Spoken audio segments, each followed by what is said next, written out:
Welcome to the Sales Management Association's very first Google Hangout. And I would like to thank everyone who's joined us for our inaugural Hangout. I think you're in for a bit of a rocky road today. We are not sure we've mastered this new medium, but we're always interested in trying new things. And we're also quite fortunate to be joined by two esteemed panelists today, actually one fewer than we'd hoped. And though our third panelist, Will Spendlove from InsideView, may try to join us if he's able. He's having a bit of a technical problem getting on. So my name is Bob Kelly. I'm the chairman of the Sales Management Association. Our topic today is social strategies for sales leaders. And I'd like at this time to have our two panelists briefly introduce themselves, and then I'll have a few questions for them, and then we're happy to entertain questions from our audience. So Jerry Moran from SAP, can we start with you? Sure, thanks, Bob. Privileged to be here. I have the privilege at SAP to work with both the sales organization and the marketing organization. And today, obviously, we're going to be talking about the sales part, but I am the person that is involved with strategy. How do we sell our SAP software and using social media? And it's a great pleasure to be here. Thank you, Jerry. And our second panelist is David DiStefano from Richardson. Hi, David. Welcome. Thanks, Bob. Thanks for having me. I'm the CEO of Richardson, sales training and performance improvement organization that's been in business for 35 years, working with many of the largest organizations, sales teams and forces on a global basis. So we spend quite a bit of time working with salespeople to help them develop their skills and strategies and knowledge to be effective. So certainly the world of social selling is relevant in what we do. Well, thank you. So social selling is relevant to our audience, and it's a topic that our audience has a great interest in. I also think it's appropriate that we're having this discussion on this medium right now, because I think to a lot of people, especially perhaps people farther along in their careers, which is a euphemism for older people, the social media is clunky, experimental, fickle, maybe even faddish, and of uncertain value. All things I would use to describe Google Hangouts, by the way. But nevertheless, in a broader context, if we think about social media, let's talk to that audience first, that is the skeptical one, and ask the question, exactly what problem does social selling solve for a sales organization? And I'd like to have you both comment on this question. Why have a social strategy in the first place? Jerry, let's start with you, and David will swing it over to you afterwards. Sure. Sure. That's a great question. I don't necessarily think anything is broken right now. And I think the big problem is really the opportunity cost. So I'm a sales organization, I'm an AE, I'm a sales professional, and I'm making my quota 100%. I think what we need to think about is, what is that opportunity cost? What if? We certainly know people are answering the phone less, people are returning email less, and people have a lot more information at their fingertips to make a lot of other decisions or about whatever they're going to purchase. And social media opens up those doors. It's sort of fishing where the fish are, and by fishing where the fish are, and the fish are certainly in other and multiple ponds now, we have the ability to be even more successful. And like I said, I think it's really the opportunity cost. Good, thanks. So it's not so much what you have to. It's what you have to lose by not participating. That's a good point, David. What are your thoughts? And I think that's now, and that's today. I think flash ahead 5 years from now, it's going to be a necessary medium. Now I think it's a sort of platform and medium in transition. Good, David.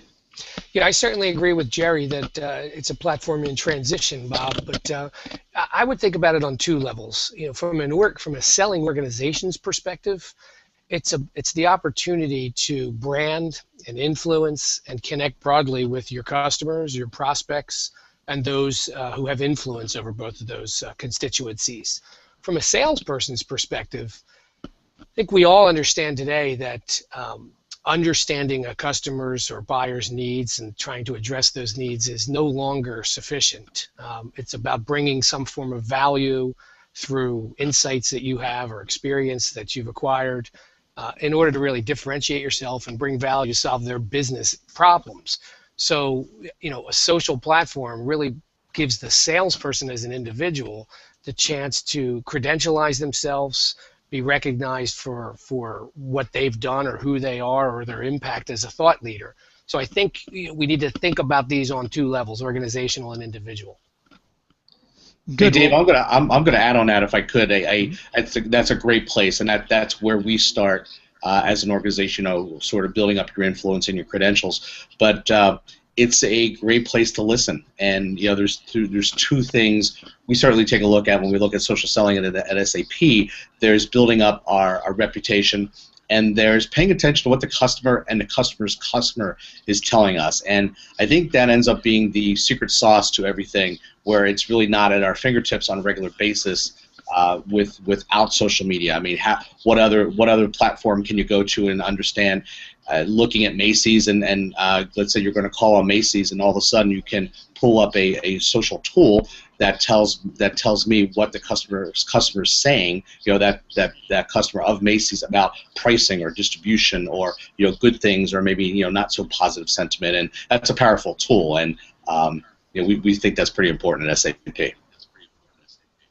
Yeah, I would agree, Jerry, that that listening can't be understated, and that's where, you know, you go back to your earlier point about a platform in transition. We're all still figuring out the power of what the social networks offer, and again, it's important to distinguish between organizational level, even sales and marketing, right? They have different agendas, and then down to the level of the individual salesperson and what their objectives are in knowing their customers, knowing what their customers think, and making those vital connections. Yep. David, a question about just maybe on a fundamental level. You know, we're talking about social selling. It's a new approach to selling. Maybe it's worth talking about what's new on the other side of the table. And I know Richardson has some great insight about how buying has changed over the past many years. I'd be interested to hear you talk just as a way of giving some additional perspective on why social selling might be important given the changes in how people buy. Sure. Great question. So, you know, I think we all know that you've seen a wealth of research out there that talks about the percentage of the buying process that expires or happens before a buyer ever interacts with a seller. You know, I believe I've read it's upward to 70% of their buying cycle has elapsed before that you get the chance to engage one-on-one with a seller, or before they engage one-on-one with the seller. So if you just stop and think about that, where are they going to do that 70% of their work? If they're going to social networks and platforms, looking for information on the company, looking for information on the individuals within the company. Are they thought leaders? Are they bringing innovative solutions? Do they understand my business? What do other people think of them?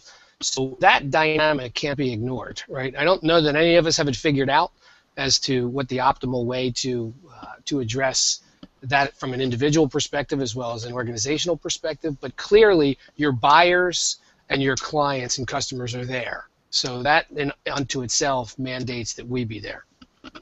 Yeah, you know, they're also not where they used to be. They're not in front of their phones anymore. That's for sure. That's for sure. Jerry, any quick thoughts on that point, how buying has changed? Yeah, absolutely. I'll underline what Dave had said, and I think there's also some interesting research out there where they're in the social media ponds. You know, again, staying with the analogy of fishing where the fish are, these ponds have changed, and they're okay.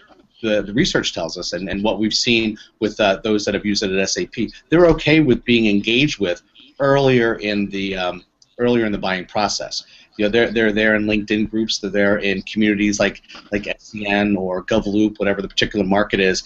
And if you approach the buyer earlier in their journey with some smart consultative solving content and messaging, they're there for open arms. They want help. They want they want you to help them solve their problems, and I think that's very encouraging. And it's really on the sales organization as well as the individual to figure out how to get there at this point. Yeah, Jerry, that's a great point, because when you think about these social platforms, they're communities, and if you just go back and think of a community in the purest sense, it's a give. You need to give to the community in order to get back, right? So as I was listening to you talk, it resonated with me that the more you as a seller can give to the community as far as advice, insight, thoughts, best practices, the more you're perceived as someone who's giving, and then therefore you're able to to get from that same community when you need to. Yeah, it reminds me, I just gave a presentation in Las Vegas, and the concept was around the circle of trust. And if you think of when we start to make our decisions, it really goes to very high level to very sort of in the weeds. And we first go to our circle of trust and say, hey, I wake up in the morning, I have a pain. I don't wake up in the morning saying, hey, I have a CRM system I need to buy. But it's like, how do you solve this? And I go to my trusted source. I go to my buddies. I go to my community. I might go to an AE, if it happens to be SAP that I know at SAP. Now, after that, then I Google and I search, and then I consume content sort of down the road. If I can truly invest in that community beforehand and be an authentic contributor, which means if I'm in a LinkedIn group contributing 10 or 11 times to the problem as opposed to even dropping the name of my company, and if I truly am invested, I'm going to be part of that circle of trust, and I'm part of that community, and to be a part of that community, you have to be authentic, and you have to be very giving. Well, I think lots been said recently about how buyers have maybe the balance of power has shifted to buyers and buyer and seller interactions. And I think what I'm hearing you guys say is that this is an opportunity to for sellers to also leverage information in some innovative ways. I think it's clear, though, from our audience that not every organization is doing that, or in some cases even attempting to do that. That is, many organizations don't quite know what to do when it comes to social selling. SAP, I think, clearly is an exception. But Jerry, would you agree with that assertion that a lot of companies have not yet figured it out? I would. I mean, there are pockets within our organization. If I am meeting my quota and I'm doing really well, there's really, why should I change? And to go back to the other point of this is sort of a platform and an approach to transition. It is, and it's figuring out where the puck is going to be. The puck is going to be where where we need to be with social selling. And yeah, I've been telling a lot of people lately. I've been coming again off of a field sales kickoff meeting and trying to think of great terms that people can hang on to. And one of the terms I was evangelizing was it's time to put away the beeper and it's time to really fire up your Twitter account and your listening skills, because that is truly where the puck is going to be. You're only going to get so much. You're only going to get so far with that beeper today, but you're going to get really far with understanding the nuance and what the payout could be with social media for you.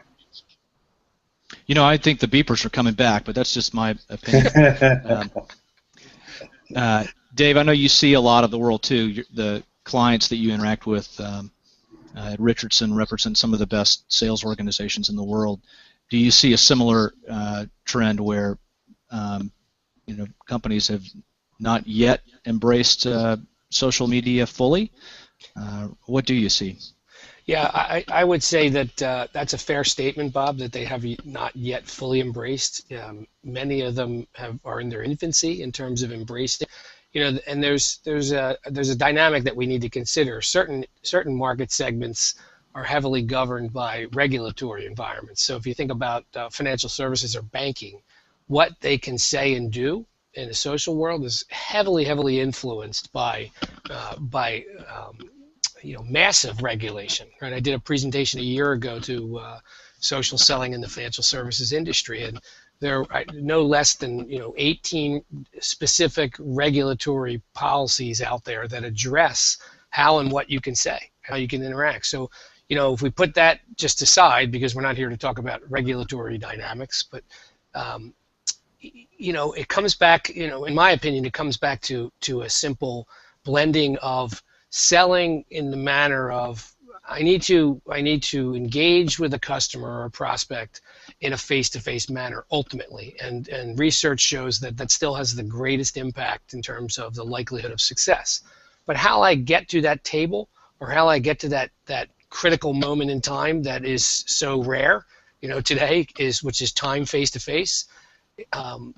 Clearly, what organizations are doing are starting to have their sellers interact in a social world. I'll give you a very specific example. If I have a major account or a strategic account, and I'm trying to understand who the players are in that organization, traditionally I would go to my coach or I would go to my contacts and I would try to learn the hard way, what the landscape is of decision makers across that organization. Today, I've got a much easier opportunity through the power of a social network to begin to map that organization out from a buyer or influencer perspective. So that's one example where we do see our clients starting to incorporate the power of social selling into account management or account development efforts.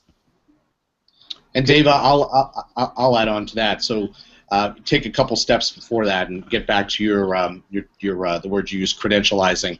And once I start to engage, and obviously there's a lot of tools to engage, but once I start to engage, it's having that great profile, which is one thing. So it's only so difficult to create a great profile. But then how do you if I'm a customer and I'm checking on you, being able to say, wow, look at this person who blogs and who tweets, and this person who truly has a grasp on the situation, whether it's big data, whether it's computer systems, whether it's software, whatever it is, and it gives you a chance because it goes both ways. If I'm the customer, there is even more opportunity for me to check out who my salesperson is. Is it a salesperson, or is it someone who can truly be a partner? And what's the evidence that that person has a lot to bring, a lot of experience that can either save me money or make me money? And it really behooves sales organizations and individuals to work on that sort of reputation and credentializing. I think that's a great point, and today there's a significant emphasis on selling with insights, whether it's the Challenger sale or Richardson's approach to selling with insights, or anyone else out there who now believes that I need to goes back to the point I made earlier, I need to bring something to the table that helps my prospect or customer understand some risk or opportunity or challenge, and suggest to them a way in which they might not be thinking about addressing it. How do you do that, right? We all understand it. It's nirvana for any CEO in any company to have a sales force that's capable of doing that. But if you look across most organizations, small and the world's largest, sellers are generally not equipped to do that, because we've all been born to go in and understand, from a consultative perspective, needs and try to position your solution to those needs. It takes a great deal of skill, knowledge, acumen, and experience to really be able to bring that kind of valuable insight. So, what Jerry's point, you can really help yourself by bringing that through the social networks in advance, by being a contributor, by being a thought leader. Opinion that's an informed opinion that may lead to a call to action. It's just doing some of that sort of exceptional prep work ahead of the conversation that you're ultimately going to find yourself in. Good, thank you. I'll pause here for just a moment and remind our audience that we do have a way of taking your questions and comments. And if you have a Google Plus account, which is easy to get, if you have Gmail, then you can submit questions directly somehow. I hope that's intuitive for our listeners. We have an alternate way of taking your questions too by Twitter. If you use the hashtag #socialsales, we'll monitor that feed, and your questions and comments are welcome there too.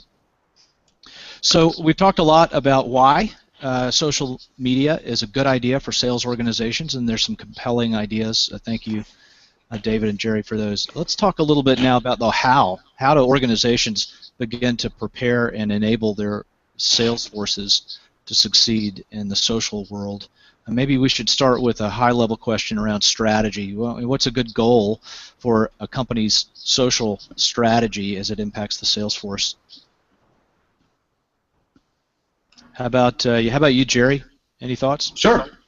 I think it evolves. It's where you are in your sort of evolution of rolling out. In the beginning, it's truly about. I mean, let's start. At the end of the day, it's about monetizing. How do I make more sales, make them more quickly, and just be more efficient with my sales organization. And I think that's the secret sauce that social selling does. We're just layering on social media tools and strategy onto native activity of prospecting and preparing and making a first contact and engaging and nurturing and all of that. So it's how you monetize that, but you just can't turn it on one day. And the little wins, and what we found the little wins are sort of just building awareness first. So just say, yep, this is important, this is why, look at what Forrester has to say, look what Serious Decisions has to say, and to say, yep, it kind of makes sense. And then it goes to, let's work on our profile. So let's get a whole program around this.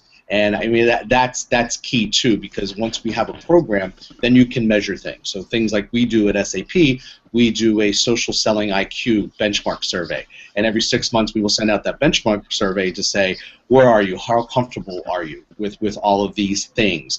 And with all of the enablement trainings we have in the program, whether the live sessions or recorded sessions, we hope that, one, we increase the amount of people that take it, which is a goal, so it's the amount of people, and then increasing that social selling IQ. And from there, we will listen, and I think this is how it should evolve. We all should be thinking about, all right, what are the wins? Where are the case studies? And we look to build case studies, which is another one of our goals. So by the end of year 2 or year 3, we will truly start to see sort of the effect into the pipeline. And it'll be a go-to place that everyone they'll see everybody making quota, and they'll say, I want some of that. And we'll just hopefully be successful from that point. David, speak to that issue if you can, especially the part about where companies might start. Sure, Bob. So, I don't want to be redundant to Jerry's point, but clearly the first place to start is awareness. You want a presence. You want that presence to be an interactive presence. If you think about your website, it's a fairly static site.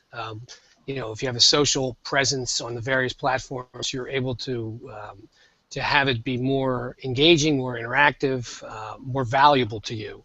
I think reputation is important, right? In today's day and age, opinions are free and they're plentiful.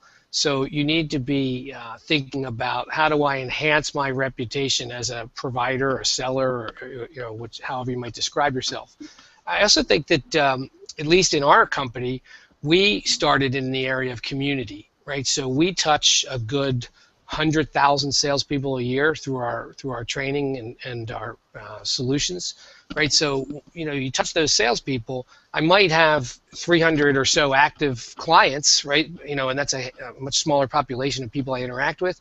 But those who went through the program, as a provider, I want to remain engaged with them. So we set up opportunities for those people who are alum of our program to continue to interact with us. And what we do is we'll put through the community, ongoing information, ongoing insight, ongoing knowledge, whether it's some third parties knowledge or something that we're offering or asking a question of the community. So looking to engage that community in an ongoing and sticky manner.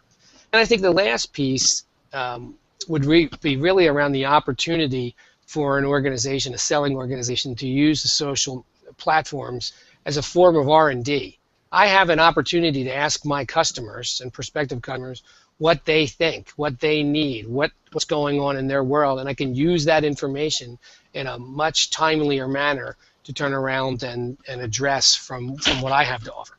So those would be the pieces I would add to the things Jerry said.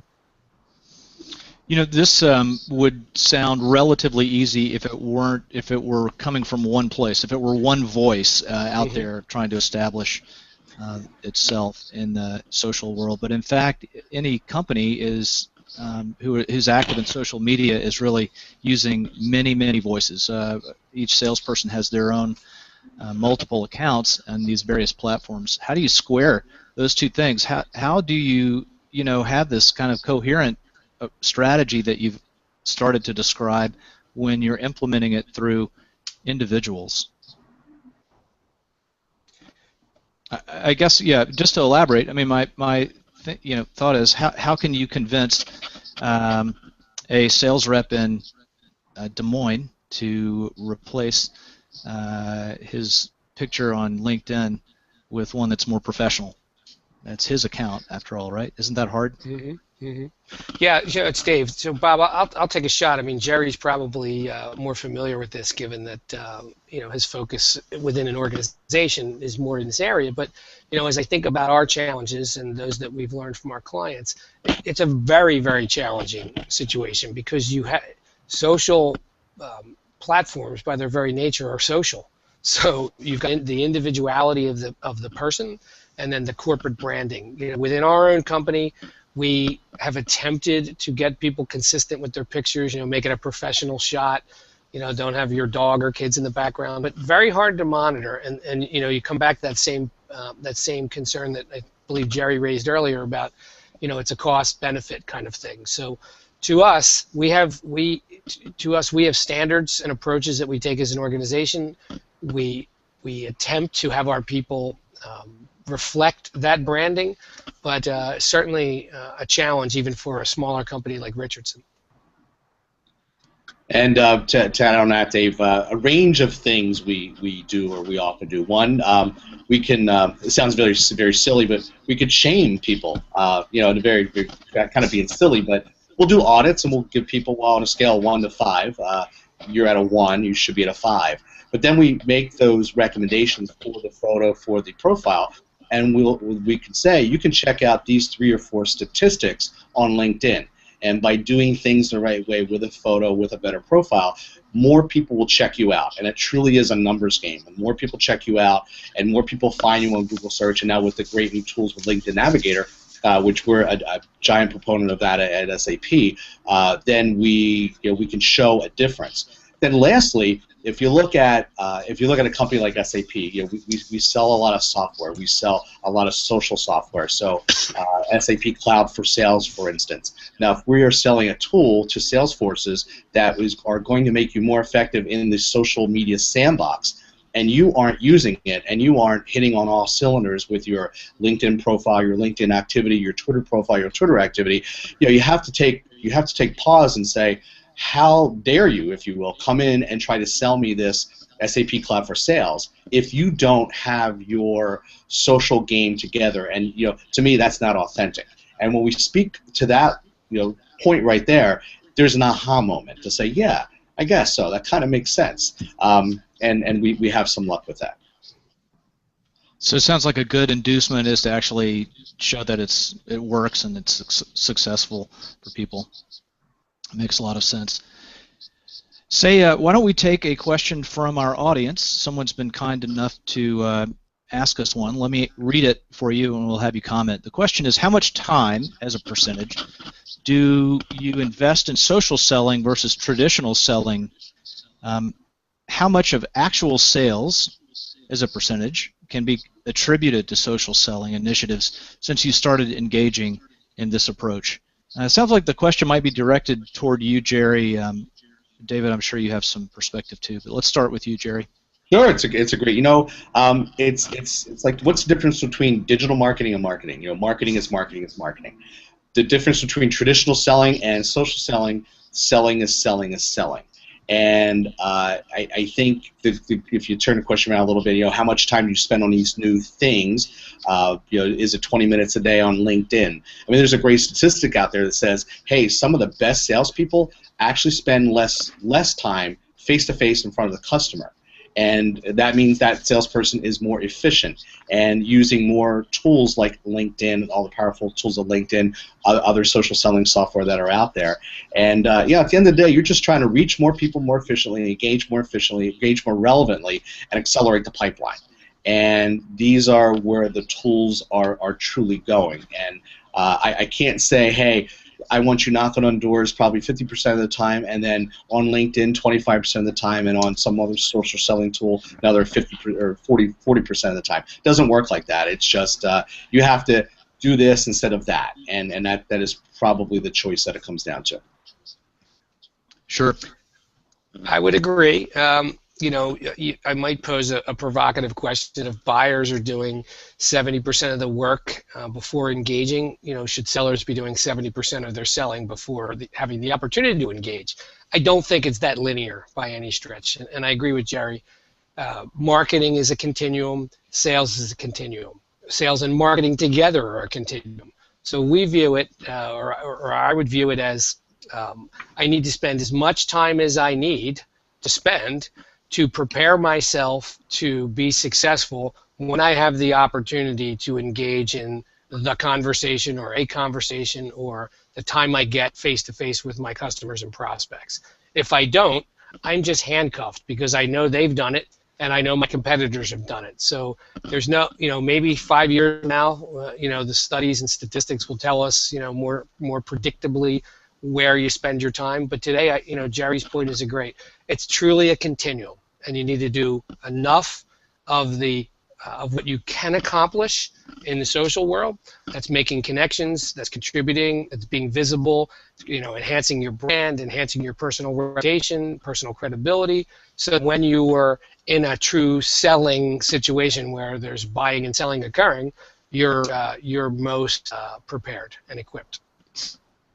David, you raise a good point, and your description of a continuum, I think, is astute. It also, in my mind, means that maybe there's some blurred boundaries that used to be a little more solid, specifically between sales and marketing. And in that context, I'd ask, who is helping the sales organization do this? Is it marketing? Is it some other function?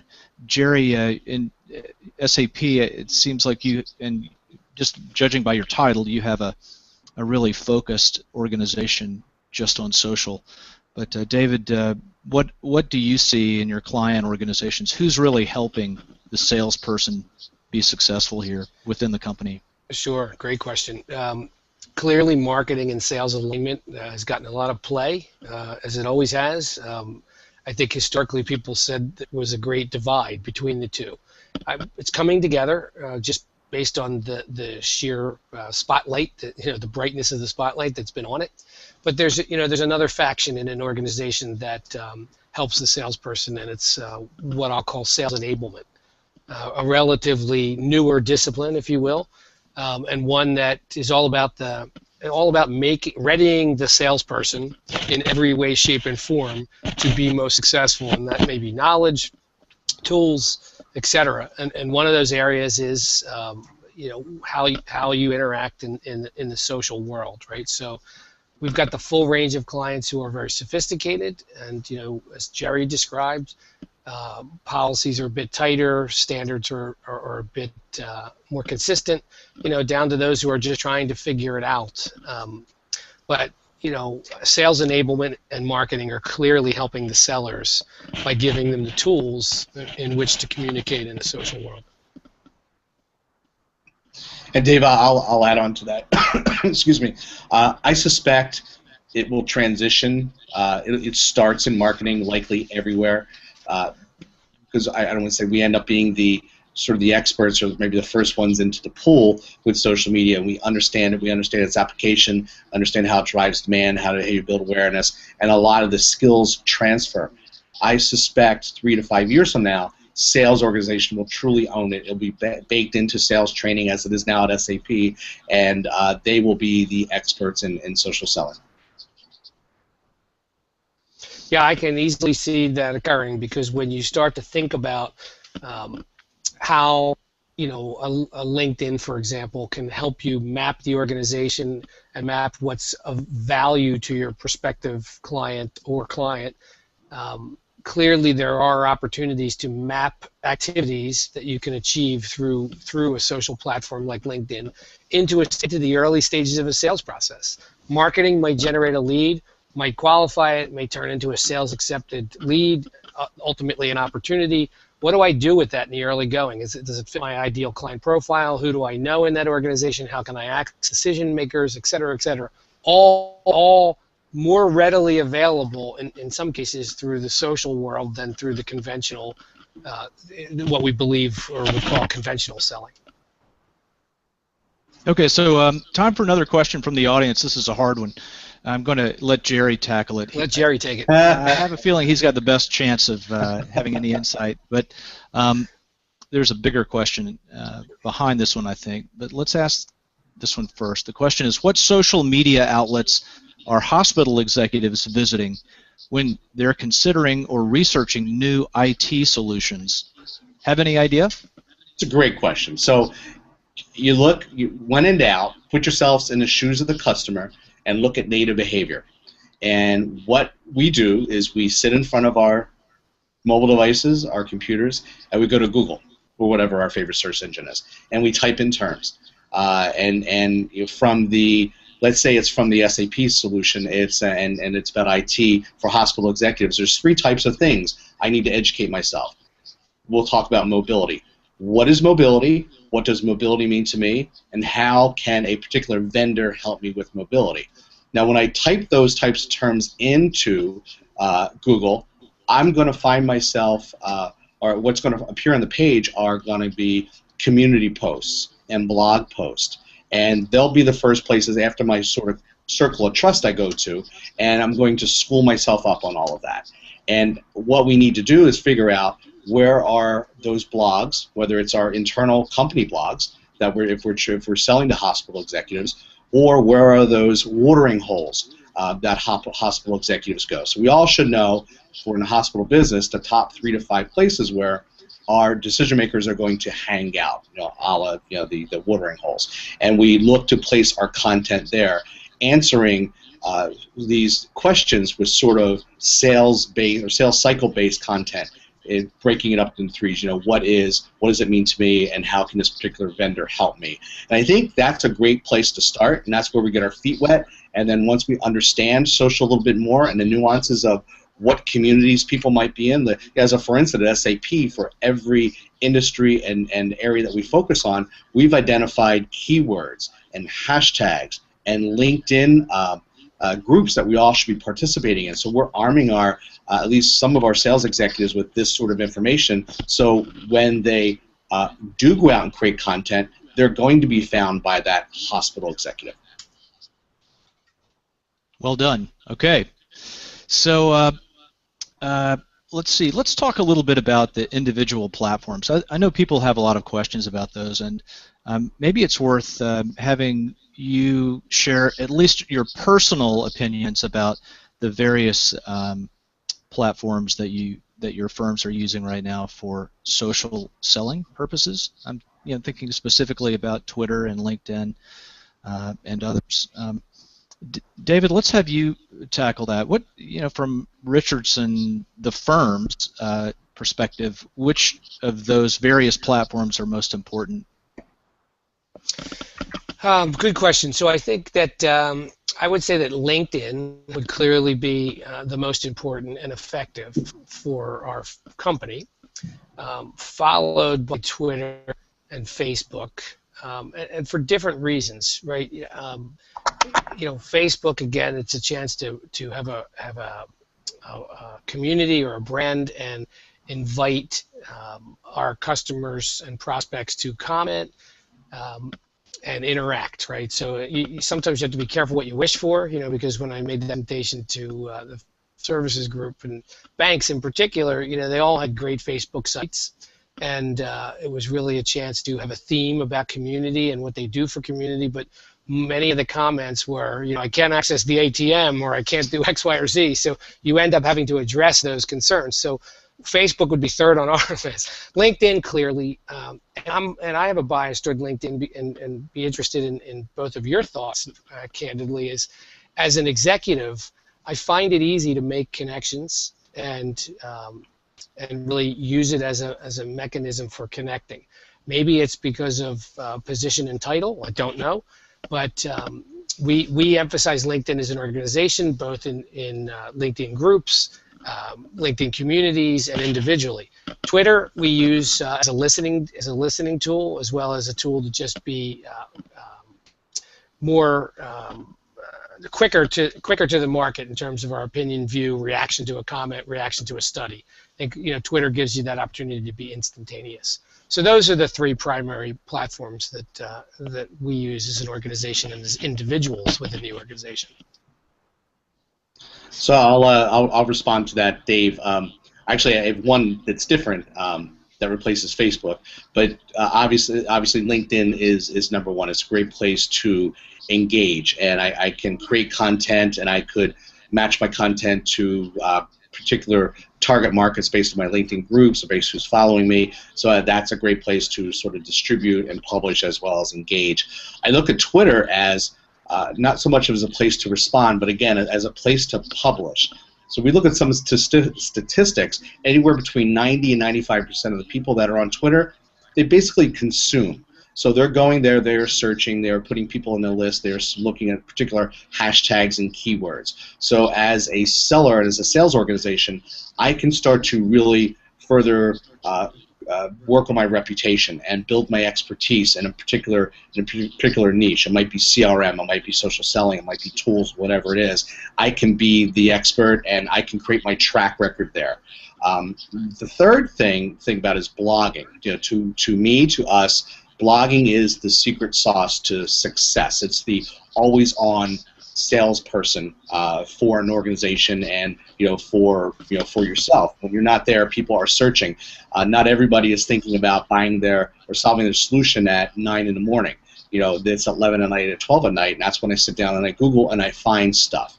And blogging is we have less and less people. I'll have a lot of people, is my point, necessarily blogging, but those that do really think it works, and that's a great secret sauce. Now, Facebook we love only to give that sort of human dimension to someone. We did an interesting presentation at our field kickoff, and we looked at a CMO that will remain nameless, and we followed her. She was active on absolutely every channel, and the point I was making with that was, well, you never want to necessarily follow anyone. You want it, again, to be a listening tool as opposed to an engagement tool.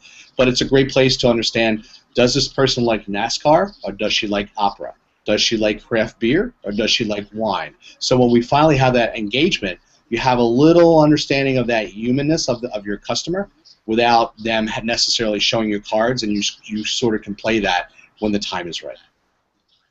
Mm-hmm. Great point. Shame on me for not talking about blogging. But I don't think of blogging in the traditional sense of a platform, right? I couldn't agree more that our commitment to having quality thought leadership posted on our blog. There's one discipline that we have. It's a minimum of 3 times a week, and it's substantive commentary, right? Mm-hmm. So I couldn't agree more. And of course, we'll never move away from Google as the main point of entry to individuals to finding information, right? So they're very, very, very good additions to the list, Jerry. David, I'd agree with you. Shame on you for not mentioning that sooner. We think of your blog as the best in the business that we read, and you guys do a great job at that, by the way. Well, thanks. I mean, we beat ourselves up because there's so much to say. And how you say it, and does it of course, as a seller, we're all in the business of trying to educate, trying to bring value, and ultimately, for the benefit of being able to work with organizations. So, even a blog and one that is as structured as ours is difficult to really create an editorial calendar about what it is you're trying to talk about at any point in time. So none of it is easy, but thanks for the compliment.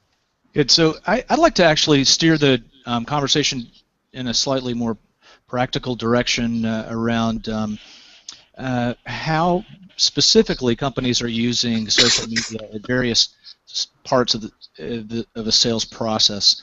When I think about how most companies use social media, LinkedIn, for example, it's really all about maybe finding leads or getting a little intelligence around a potential buyer. But there are more advanced and sort of mature applications for social media platforms. Jerry, could you talk a little bit about that? For example, how do firms improve their relationships with existing customers, or position kind of an add-on sale to an existing customer? Sure. And I have some things to share about making a first contact with people using social media too. But we all are very busy. Our nature and what we should be doing as great sales executives is checking in with our clients. How are things going? Can I help you with anything else? And what social does, two things. It lets us listen to what's going on, because anytime there's a change within an organization, we're not necessarily going to get the first call to say, hey, guess what's happening? We're going to acquire, we're going to divest, we're going to lay off, we're going to take our company in a different direction. So social lets us provide great customer service to our current customers, and we listen. Whether you use a tool like NetBase or a tool like Hootsuite or a tool like Flipboard, it lets you really pay attention to the real-time conversation. So that's a great way, one, to listen. And now that I know my customers, and some are going to be on Twitter, let's say 4 or 5 of every 10 will be on Twitter. Most of them are going to be on LinkedIn. Let me think how I can send value-add information, either that supports the purchase I just made, that supports maybe what is on my radar for spend in the next year or two. And if I am on these particular networks, I don't necessarily I want my content delivered that way. It could be a link in a tweet. It could be a share in a LinkedIn group, as opposed to one of the 300 emails that I receive every day. And distributing information, so we look at social platforms as a content distribution method. That's a great way to maintain a great relationship with our customers. Yeah, good. David, any thoughts on that front? Speaking of your blog, I think you've written recently about account management and the role of social media, and that maybe that's a good connection you can make here. Sure. I would I would say that I would agree with everything Jerry said. That it's a chance to it's an opportunity that needs to be seized with respect to paying attention to your existing customers, right? And at the basic core, if you react or respond or attend to something that one of your customers says or does, it feels good. If I'm on the receiving end of that, someone's paying attention to me, someone who should be paying attention, a service provider or or a partner. And just at the most basic human level, knowing that people are listening to you and care about you, care about your business, is a very valuable benefit for connecting through social.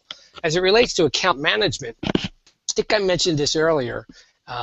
When you think about a salesperson who has a strategic account, and the objective is, I'm working with this group in this division, and I truly want to expand my footprint in that organization. How do I get there? Right, and there's there are many account development methodologies out there about how you do that, and it's hard work, right? It doesn't just happen by saying, hey, can you introduce me from this person to that person, and suddenly you've got a new business opportunity. Far from it. The opportunity with social is I can do a great deal of groundwork in understanding who the players are in that organization that fit within the pockets of that organization that I want to penetrate, or where my service or product might fit best. And I can do that work in advance of talking to my coach in the client organization or my relationships that I have that are existing, and I come to the table more informed. I know what I'm looking for. I have a value proposition or a suggestion that I want to float. Now I'm bringing something to the table saying, hey, I'd like to get over here, and here's what I want to talk about. Can you help me get there? And this is the person that I think I need to, to be introduced to. Suddenly, you've changed that conversation from, can you help, to, here's why I'm looking to help you as your organization. Now, would you help facilitate, me getting there? And it just changes the dynamic of how you might go about propagating an account. Good, thank you. One of the topics that's on the top of mind for many of our members and people in our audience, especially in sales management, relates to pipeline management. And I wondered if you could connect social selling to the ability to more effectively manage pipeline for organizations. Jerry, do you think of it in those terms? Does the social investments that you make, are they do you reckon those in some way within the pipeline that you manage? Yeah, we sure do, Bob. From a demand gen perspective, we look at generating awareness of an SAP solution. Then we look to engaging people with great content, and now a little bit of demand gen, getting people registered. Once they're registered in the pipe, it's really in the hands of the sales organization for the most part. And at that point, it's still about content. It's about putting the right content with the right person at the right time, and it's a different kind of content. And we approach it from sort of an external, very public. Hey, here's a link that takes you to a third-party blog or some insight that really supports what you're trying to do. We also look at it from here's an SAP information. We might send you to an SCN blog or something on our business innovation blog. Now, once we get further down that sort of getting very close to the close, then we'll put them into our JAM community. And a JAM community is really a social collaboration tool that we can share documents very close and accelerate the sale that way. And it's all based on content. I mean, at the end of the day, people want to make the right decision, want to know they're making the right decision, and it's our job as a sales organization to give them the right information to help them make that decision. Say we've got a question from our audience about measuring the success of your social media efforts. The question is, how do you measure success from social selling? So, David, any thoughts there? First of all, is there ROI? Sounds like there is, but maybe you can confirm that for us. Well, there is in the sense that there's ROI on any investment an organization makes. It's how do you determine that ROI? So Richardson looks at an investment in social selling, social marketing, social selling more holistically, Bob. So we look at it as generally most of the expenditure comes under the marketing budget. So I'm looking at marketing from a waterfall effect. How many responders are we generating as a business from all of our efforts, social, conventional, inbound, outbound, because they all feed one another, and we don't try to figure out what our investment in LinkedIn is yielding. We just know that it's an ecosystem, if you will, that all feeds the ultimate goal. So I measure marketing by responders that turn into qualified leads, that turn into qualified opportunities, that turn into business. So a conventional waterfall measurement, but how we don't measure it on an individual component basis. And Bob, at SAP, we when we first we just started to use LinkedIn Navigator, and we piloted with our inside sales organization. I think a lot of these things are easier to prove out ROI with an inside sales organization first, and we were able to prove out that there was an increase in productivity, being able to reach enough more people and close deals quicker, where we were able to monetize it in man hours saved. And that's a great place to start. But aside from that, I think I completely underline what Dave said. Good. Well, we have one more question. I'll make this the lightning round. The question is, if I'm trying to build social selling effectiveness for a small to mid-sized sales organization with no social presence, what are the first 2 or 3 steps I should take? So yeah, if you're running the finishing school for social selling, what's the first topic you put people through? Well, shame on me. I would start a blog, right? So, I think the first few steps are create your presence, right? Blog that has substance to it. Clearly, LinkedIn is a preferred platform. So, start my corporate presence or organizational presence there. Going back to an earlier point Jerry made, find the watering holes where my target prospects and customers reside and begin to contribute. Those would be the two that would come top of mind for me. I will. A lot of the same, Dave. Analogy we use is that those of us that sold a house, you can't sell a house before you work on your curbside appeal. I think we build that as we establish our presence and we really work on our social branding and our social curbside appeal. Then we add on to that with a blog, and then really knock it out of the park with LinkedIn and how do we distribute our content, how do we build up our reputation. If I had to keep it at three places, it would be our profiles, and then LinkedIn, and then blog, and then I would certainly you've heard me talk about Twitter enough today, but I would focus on Twitter. Good. Well, gentlemen, we're at the top of the hour, so almost out of time. I thought maybe we could pause and reflect about Google Hangouts. What are your thoughts? Do you like this platform? It certainly was better than our trial run of a week ago. So I think it has potential. It's got some bugs that have to be worked on, but video always being able to see the people, see each other is always a benefit. I like it. I like it, Bob. I would do it again. As Dave said, we're not wearing hats and mustaches this time around. Well, from my standpoint, I say it's 2/3 successful. The third presenter we could not get on simply because we couldn't issue an invite from the platforms. I think it's a long way really from maybe being ready for prime time, but it is fun, and I think it is more compelling for conversational topics like this. And so we'll likely try this again. So before I sign off, I'd be remiss if I didn't thank you both personally for being patient with us as we work through this new platform. It's fun. My pleasure. It's nice being with you both too. Thank you for your insights today. See ya. Thank you, Bob.